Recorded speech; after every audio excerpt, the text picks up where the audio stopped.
à toutes et tous. Vous m'entendez là? Je ne parle pas trop fort. Non, ça va.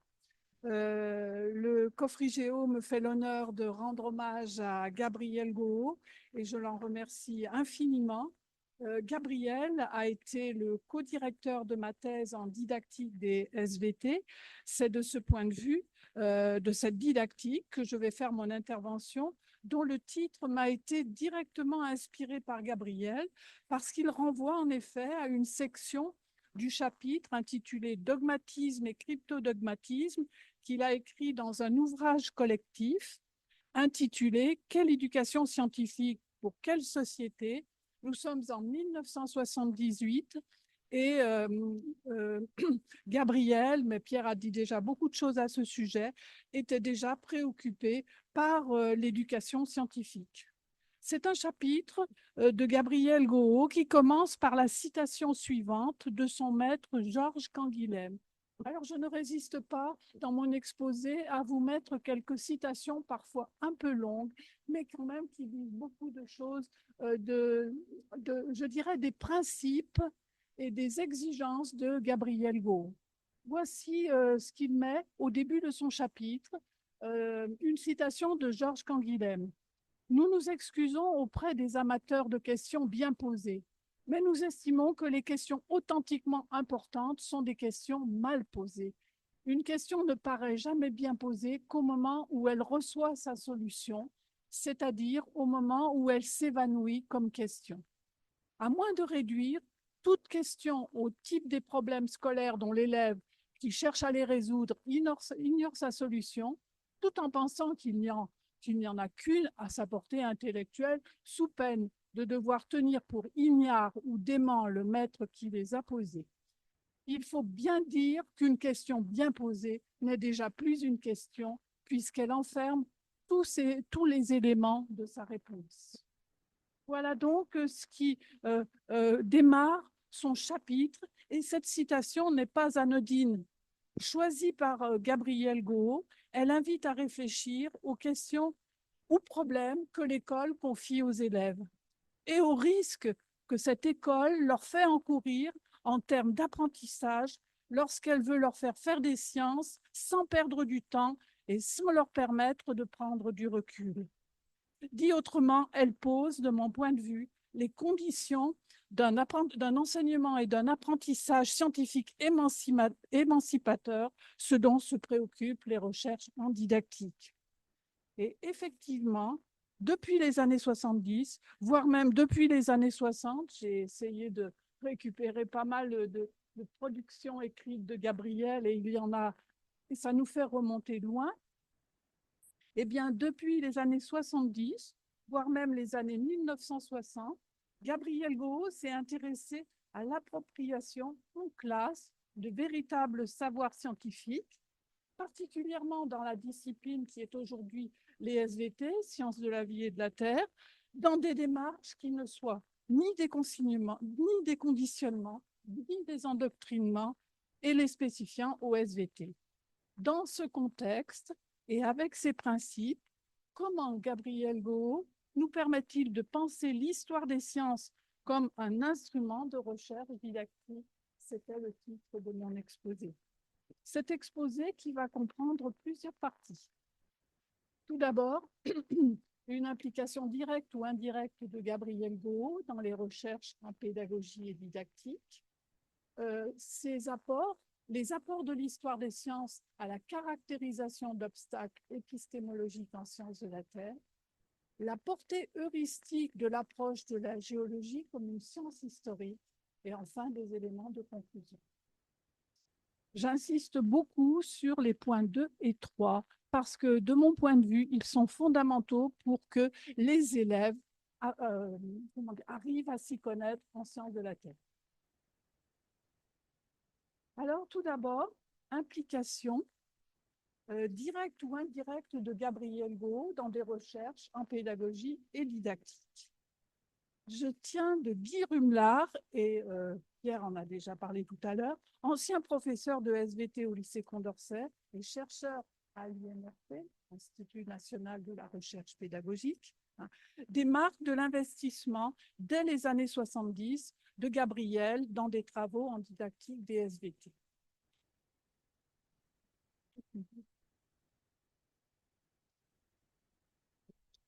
Gabriel Goo Gabriel Goo a participé régulièrement à un séminaire organisé par Guy Rumlar au lycée Condorcet de septembre 76 à décembre 78. Ce séminaire est à l'origine des recherches françaises en didactique des sciences naturelles dans le secondaire. Vous voyez quand même que c'est pas n'importe quoi, cet investissement déjà très tôt de Gabriel avec une équipe donc particulièrement dynamique. Gabriel a participé à quelques réunions de travail organisées par André Giordin pour publier le livre Quelle éducation scientifique pour quelle société, dont j'ai tiré le chapitre hein, et dont je vous ai déjà parlé. Cette période de la didactique française, c'est une période de la didactique française où celle-ci prend de l'importance avec, pour les sciences de la vie et de la terre, des figures particulièrement marquantes, Jean-Pierre Stolfi, André Giordin et Guy Rumlar. Gabriel Goo, Pierre vous en a parlé, a écrit et participé régulièrement aux réunions de la revue Raison présente hein, et aussi quelquefois à celle de la revue des cahiers pédagogiques. Gabriel a fait partie du comité de lecture de la revue Aster, c'est la première revue scientifique de didactique des sciences en langue française. Et Gabriel était vraiment partie prenante de tout cela. Et enfin, le groupe de Guy Rumlar, dont fait partie Gabriel, était novateur, mais considéré un peu comme un peu trop critique et gauchiste, ce qui fait qu'il n'a pas pu s'impliquer.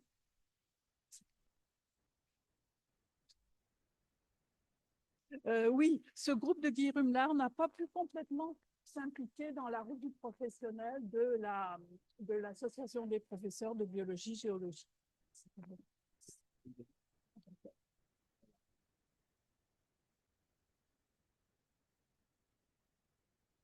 Alors, merci. Le nombre de publications que Gabriel Goo a réalisées dans des revues professionnelles, interface et didactique atteste vraiment de cet investissement. L'exposé de Pierre a déjà rappelé beaucoup de choses à ce sujet. J'ai repris sur cette diapositive quelques-unes des publications de Gabriel Goo.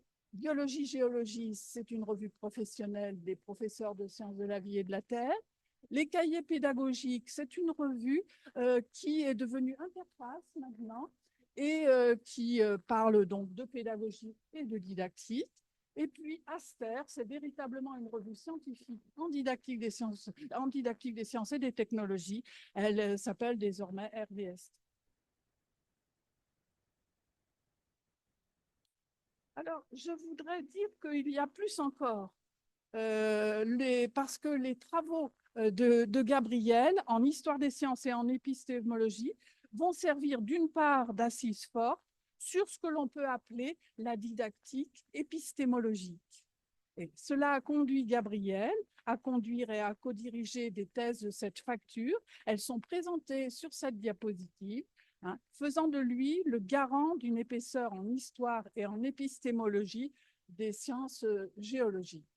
Alors ici, vous avez 4 thèses en didactique des sciences de la Terre qui ont été dirigées ou co-dirigées par Gabriel Goo. Les titres vont peut-être vous intéresser. Difficulté d'apprentissage des concepts de cristal et de magmatisme chez les élèves de collège, aspect historique et didactique. C'est Hervé Bois qui soutient en 1996. La carte géologique dans l'enseignement secondaire, bilan historique et didactique, réflexion et proposition d'apprentissage, c'est Pierre Sabaton que vous avez entendu. Utilisation du temps et explication en sciences de la Terre par des élèves de lycée, études dans quelques problèmes géologiques. Il s'agit de ma thèse que j'ai soutenue en 2003. Et puis, vous avez une dernière thèse qui s'intitule Construction de problèmes et obstacles épistémologiques à propos du concept de fossile, études épistémologiques comparatives entre des situations de débat à l'école primaire et au collège et des controverses historiques du 16e du 17e au 19e siècle. Vous voyez que l'empan en histoire des sciences et en épistémologie est large chez Gabriel. Et euh, j'ajoute aussi, parce qu'il y a ça aussi, il y a tout le travail un peu caché de Gabriel. Gabriel a effectué des relectures de tout ou partie de travaux en didactique des SVT. J'ai mis un exemple ici, mais il y en a sans doute d'autres. Investigation scientifique et modélisation pour l'enseignement des sciences de la Terre, contribution à l'étude de la place des technologies numériques dans la conduite d'une classe de terrain au lycée. C'est la thèse d'Éric Sanchez en 2007.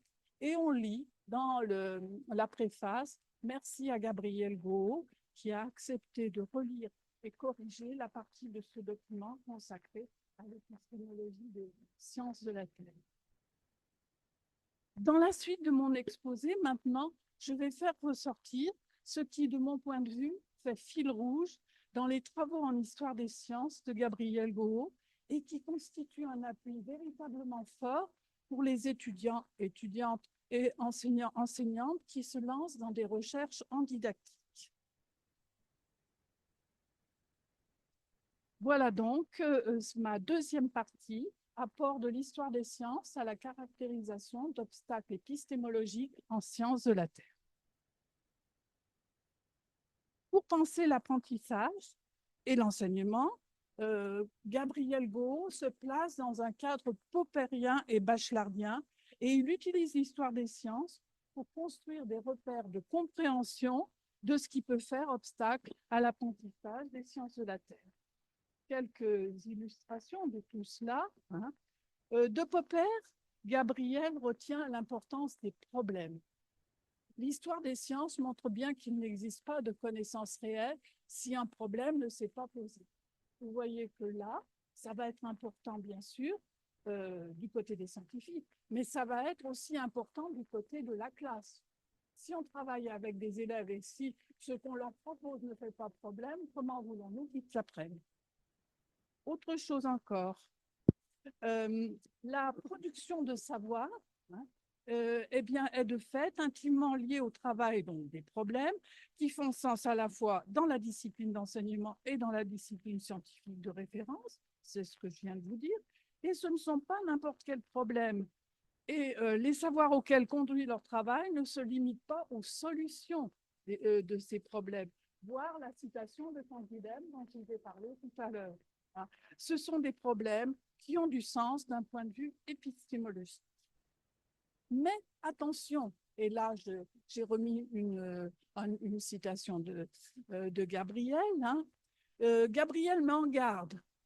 Il ne s'agit pas d'adhérer à une quelconque conception suivant laquelle l'esprit de l'enfant récapitulerait en étapes l'histoire de la pensée scientifique. Donc, il y a effectivement des appuis sur l'histoire des sciences, mais on ne va pas aller jusqu'à un exact parallélisme. Et cela oblige à remonter aux finalités de la discipline d'enseignement. Prise sous l'angle d'une acculturation scientifique, la discipline d'enseignement doit penser l'acculturation au mode de pensée que la discipline scientifique a construit dans son histoire. On y reviendra tout à l'heure avec le principe d'actualisme. Sinon, si on ne raisonne pas de cette manière, à quoi ça sert d'enseigner des sciences de la Terre, d'enseigner des sciences de la vie? Cela oblige à penser la transposition didactique, non pas sur une logique d'identité entre la discipline scientifique et la discipline d'enseignement, mais à mettre ce qui se fait dans la classe sous le contrôle de l'accès à des formes de pensée que la discipline scientifique a construites.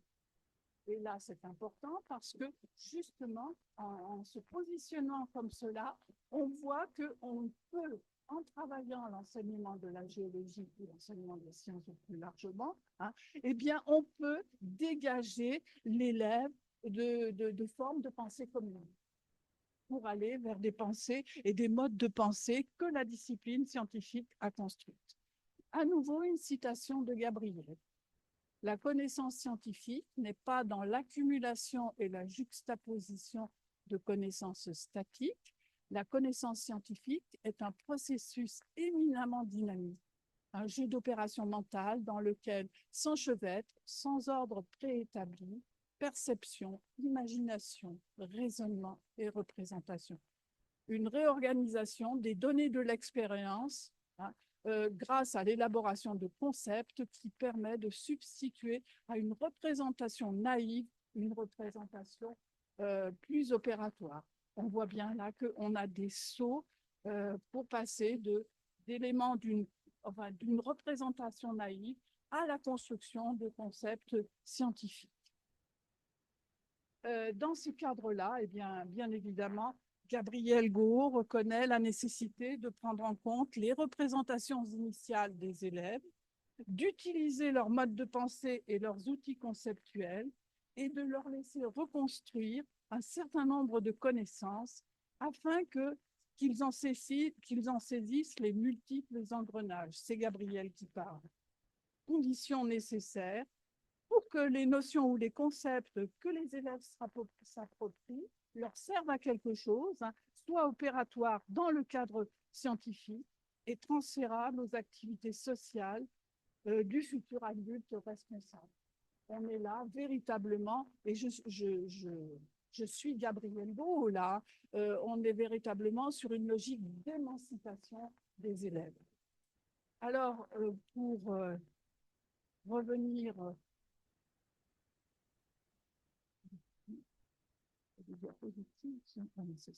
excusez-moi. Voilà. Évidemment, on va faire revenir Bachelard, dont Pierre a parlé tout à l'heure, et qui eh bien, est une des références fondamentales de Gabriel Gau. J'ai mis cette citation de Bachelard parce qu'elle est tout à fait intéressante, à la fois, enfin en tout cas pour nous qui réfléchissons sur l'enseignement et l'apprentissage. Quand on cherche les conditions psychologiques des progrès de la science, on arrive bientôt à cette conviction que c'est en termes d'obstacles qu'il faut poser le problème de la connaissance scientifique. Et il ne s'agit pas de considérer des obstacles externes, comme la complexité et la fugacité des phénomènes, ni d'incriminer la faiblesse des sens et de l'esprit humain. C'est dans l'acte même de connaître intimement qu'apparaissent par une sorte de nécessité fonctionnelle des lenteurs et des troubles. C'est là que nous montrerons des causes de stagnation et même de régression. C'est là que nous décèlerons des causes d'inertie que nous appelons des obstacles épistémologiques. Dit autrement, hein, eh bien, ce qui nous empêche d'apprendre, ce n'est pas ce que nous ne savons pas, c'est plutôt ce que nous savons déjà. Voilà. Alors, justement, je vais maintenant passer à des travaux de Gabriel Gau qui vont du côté de la classe. En 1995, il publie un article dans Aster qui s'intitule « Traquer les obstacles épistémologiques à travers des lapsus d'élèves et d'écrivains ». Et c'est un texte qui s'appuie sur le dernier chapitre de sa thèse dont a parlé Pierre tout à l'heure. Hein. Et justement, là, Gabriel montre que dans l'histoire des sciences, hein, les idées de base de la tectonique sont le fruit d'une lente maturation. Hein. Et notamment, hein, il montre que sur l'exemple des approches de Hutton et de Buffon, il montre que pour le premier, l'explication tient dans des soulèvements cycliques. Les montagnes sont des structures renouvelées, tant pour le second, elles correspondent à des traits primitifs de l'histoire d'une terre. L'orogenèse serait un événement unique des premiers âges. Et à partir de on va dire, de ce fond épistémologique, eh bien, Gabriel va aller du côté des élèves. Et il a pour cela fait tout un travail avec des élèves de quatrième et de première, et il leur a soumis le questionnaire suivant, avant apprentissage. Hein, donc, on pourrait dire au tout début de la leçon. Je ne vais pas, évidemment, dans le temps qui m'est donné, tout revoir là-dedans, hein, mais on va s'intéresser aux deux premières questions. Il demande aux élèves quand se sont formées les montagnes. Hein, comment se sont-elles formées? Vous pourrez voir ensuite qu'il les confronte à des approches historiques de la formation des montagnes. Eh bien, que répondent les élèves à ces premières questions? À la question « Quand se sont formées les chaînes de montagne ?» La plupart des élèves attribuent l'orogenèse à un phénomène unique, situé dans une histoire linéaire, non répétitive, hein, et ils rejettent cette formation dans un passé lointain, plus ou moins mythique. Pour ce qui est du mécanisme, eh bien, presque tous les élèves invoquent des poussées latérales ou verticales vers le haut, euh, euh, euh, mais il y a toutes sortes de mouvements. Plusieurs, pourtant en première, parlent d'effondrement. Quelques élèves de quatrième attribuent les montagnes au creusement par l'appui. De là, plusieurs choses. Hein. Les élèves ne sont pas des techniques, vous l'avez déjà dit tout à l'heure, en référence à Bachelard. Ce qui est intéressant aussi, c'est que leurs explications résistent à l'enseignement. C'est-à-dire qu'on va retrouver les mêmes en première, alors qu'ils ont déjà travaillé ça en quatrième. Hein. Et leurs explications s'écartent, bien évidemment, des explications actuelles. Hein. Justement, eh bien, cela nous incite, hein, à creuser encore, à étudier comment les scientifiques ont dépassé certaines approches qu'eux-mêmes avaient pu avoir à un moment donné.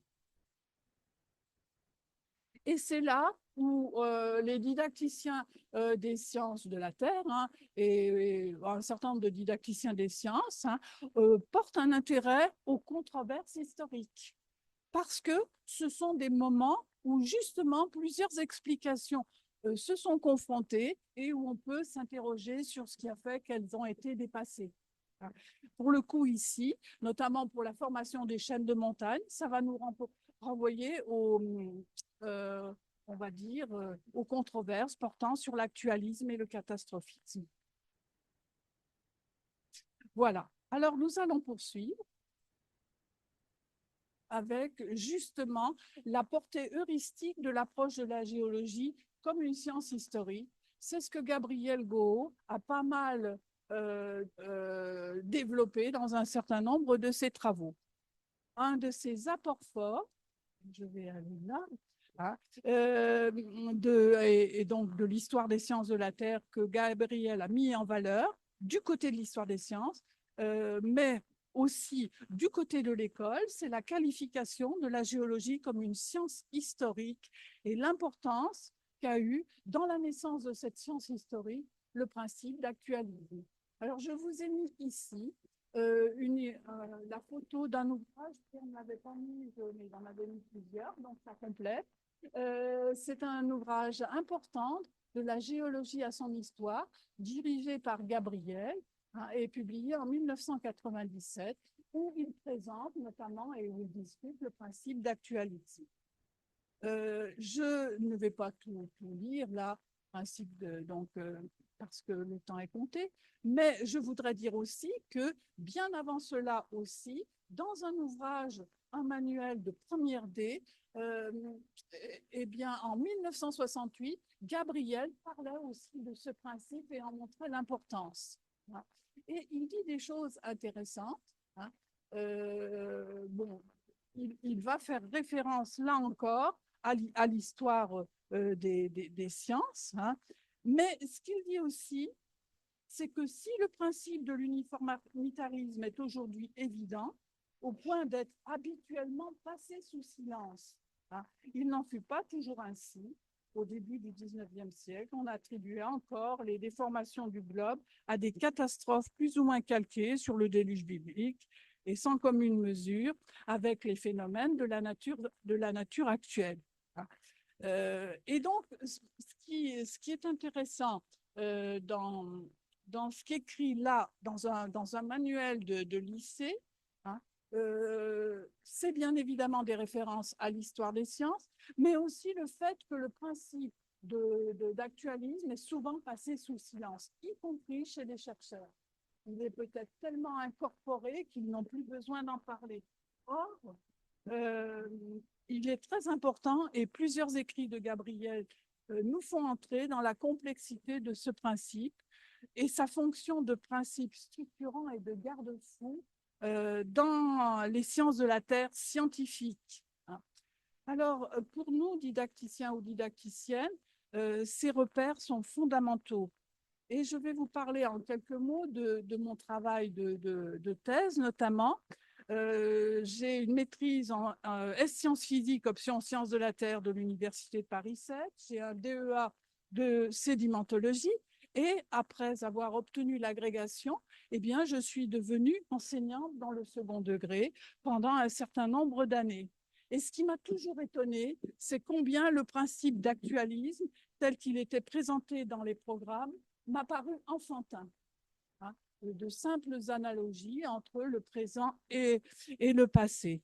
Et c'est en reprenant un parcours de recherche en sciences de l'éducation, tout au long duquel Gabriel m'a accompagnée, que j'ai pu dépasser cette frustration, de même que celle de voir les élèves se cantonner dans des explications et des reconstitutions historiques, finalement, qui n'étaient pas mieux que de petites histoires.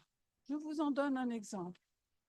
Vous voyez ici, avant apprentissage, les élèves de 4e à qui on demande comment s'est formée une chaîne de montagne telle que l'Himalaya. Je vous assure que si je refais le test dans une classe de 4e avant apprentissage, j'obtiens quasiment toujours la même chose. Eh bien, que disent les élèves? Ici, voici ce que dit un groupe. Ils ont toujours une réponse. Ils ont toujours une réponse, pas de problème.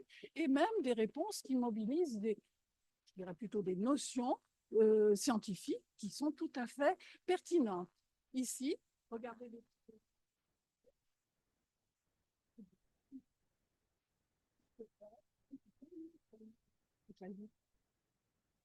Ah, pardon.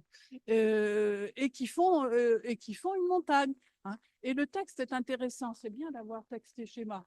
L'Himalaya s'est créé à cause de la rencontre de deux plaques, la plaque eurasienne et la plaque australo-indienne.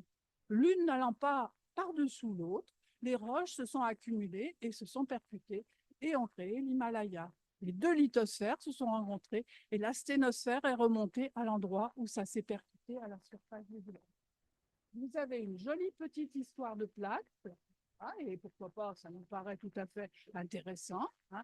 Ces plaques, elles bougent comme vous voulez qu'elles bougent, hein, et en plus, si vous voulez, elles vont se retrouver intactes à la fin de l'explication.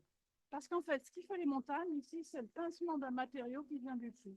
Bref, vous avez des jolis petits personnages, les plaques, hein, qui vous font toutes les aventures que vous voulez selon la consigne du professeur. Eh bien ça, c'est ce que j'appelle des petites histoires et il y a véritablement nécessité pour que les élèves entrent dans une pensée scientifique géologique à ce qu'ils arrivent à prendre du recul par rapport à ces petites histoires et qu'ils mobilisent dans sa complexité le principe d'actualisme. Or, pour les chaînes de montagne, eh bien, c'est pas si facile que ça. Parce qu'on ne les voit pas pousser actuellement, les montagnes. Donc, il y a des petits problèmes là pour expliquer. Et là, dans mon travail de thèse, j'ai eu la chance de pouvoir, et sur les conseils de Gabriel Gau, de pouvoir m'entretenir, alors de pouvoir déjà explorer l'histoire des sciences, mais aussi de pouvoir m'entretenir avec un tectonicien, André Michard, que vous êtes sans doute nombreux à connaître, et qui m'a développé sa façon de travailler et de construire des savoirs du côté des chaînes de montagne. Et c'est ainsi que j'ai pu, je veux dire, complexifier l'approche que l'on pouvait avoir de l'actualisme à partir de ses fondements épistémologiques et historiques, et aussi en allant du côté de la classe. Ça va bien au-delà d'un actualisme de premier niveau, vous voyez, où vous pouvez mettre en relation des phénomènes actuels et des phénomènes anciens. Et c'est surtout ce qui m'a paru intéressant de développer, c'est l'actualisme de deuxième niveau. C'est un actualisme, évidemment, qui va exporter des processus actuels dans les temps anciens, mais qui va les intégrer sur un temps long. Et là, vous avez ce qu'on pourrait appeler, dans le cadre de l'orogenèse, la construction d'un temps long constructeur de phénomènes. Et non plus ces durées magiques que les élèves emploient fréquemment pour vous faire des montagnes. Je vais bientôt terminer avec tout cela. Alors, je sais qu'on a pas mal discuté avec Gabriel de l'actualisme, hein, et il était intéressé par ces développements qui pouvaient être faits du côté de la classe. Ce que je dois dire, et voilà, c'est toujours un petit peu intéressant, c'est que ces deux niveaux de l'actualisme, eh bien, ils sont désormais pris en compte dans les ressources mises à disposition des enseignants sur le site EduSchool. Voilà, donc il y a une petite diffusion de ce que nous pouvons faire, hein. J'ai pu poursuivre aussi, au-delà de l'actualisme et de ses limites, du côté des reconstitutions historiques, de la construction d'événements historiques en mobilisant la contingence. Si je dis ça, c'est parce que Gabriel m'avait souvent parlé de Cournot, un autre de ses maîtres, qui aussi a travaillé pas mal sur ces histoires de contingence. Je vais terminer, et j'espère ne pas avoir été trop long, par quelques éléments de conclusion qui veulent résumer de quelle manière l'assise historique et épistémologique qu'a développée Gabriel Goho est intéressante du côté de la classe. Elle met en scène une science géologique vivante et de ce fait, elle met en question ce que l'on peut avoir d'une démarche scientifique scolaire rigoureuse. On voudrait la stéréotyper, cette démarche. Or, quand on réfléchit un peu au travail des géologues et à l'histoire des sciences, on se rend bien compte que ce n'est pas tout à fait aussi simple que ça. Les travaux, l'assise historique et épistémologique qu'a développé Gabriel Goho, développe des points forts dont devrait tenir compte un enseignement scientifique, notamment pour ce qui est d'une analyse en amont qui pourrait être faite avant l'enseignement. Les problèmes qu'on travaille en classe, d'où viennent-ils? Quel garde-fou pour les travailler et ne pas retomber dans la pensée commune? Quelle transposition en faire du côté de la classe? Et puis, eh bien, ça encourage à faire la demande suivante aux scientifiques, épistémologues et historiens des sciences, enclins à faire état de leurs pratiques et ou lorsqu'ils deviennent conseillers de la classe, donnez-nous à voir vos histoires, donnez-nous à voir une histoire des problèmes et des controverses, comment certains obstacles ont été dépassés, plutôt qu'une histoire des sciences événementielles, continuistes et progressistes. Et pour finir, je dirais que Gabriel Goho, il avait un pied dans l'histoire des sciences et l'épistémologie et un pied dans la classe. Eh bien, il a été vraiment sensible à tout cela. Voilà. Merci de votre attention.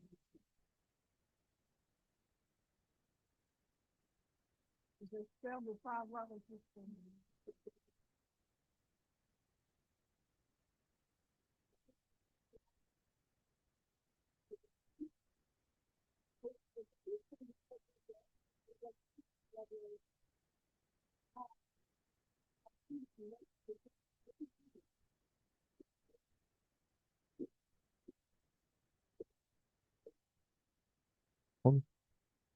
Donc, on peut prendre 5-10 minutes également pour renvoyer en quelque sorte dans la salle ceux qui voudraient réévoquer ici figure de Gabriel avant de passer sur l'hommage à Jacques Touret avec donc une communication sur place et une communication en visio. Donc, on a évoqué deux. Oui, pardon. Excuse. Ouais, c'est juste pour passer le micro, hein. On a évoqué donc deux facettes en fait de Gabriel, l'historien de la géologie du Cofrigéo, et peut-être cette facette moins connue euh, de Gabriel, qui était cette dimension enseignement et recherche, et la facette épistémologique qu'on a laissée. Mais peut-être que certains d'entre vous veulent évoquer, prendre la parole revenir sur certains aspects ou nous réinterroger, pourquoi pas, dessus. Et dans ce cas-là, on peut prendre quelques échanges ou alors on va passer sinon à l'évocation pour Jacques. Non? Ben, on va enchaîner et puis on peut revenir à la fin de la journée sur les deux auteurs.